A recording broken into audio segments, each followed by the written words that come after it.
Arakan army আমাদের যে অপোজিটের যে জায়গাগুলি ওই জায়গাটা তারা দখল করে নিচ্ছে।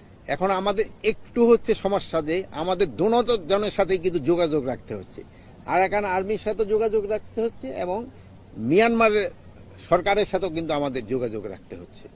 এখন যেমন ধরনের একটা পতাকা বৈঠক যদি এখন করতে হয়, মিয়ানমার সরকারের সাথে আমাদের কিন্তু পতাকা বৈঠক করার মতো কোনো জায়গা নাই, যেহেতু তারা এই পারে আসতে পারে না। এবং আরাকান আর্মির সাথে আমাদের একটা যোগাযোগ আছে, বাট তাদের সাথে তো আবার ওই ধরনের বৈঠক তো করা একটু ডিফিকাল্ট। বাংলাদেশে কোনো শঙ্কার কোনো কারণ নেই, কোনো শঙ্কারই কোনো কারণ নেই। এটা কিন্তু আপনারা জানেন, এক সময় বন্ধু শত্রু হয়ে যায়, শত্রু বন্ধু হয়ে যায়, এই স্ট্র্যাটেজি কিন্তু চলে।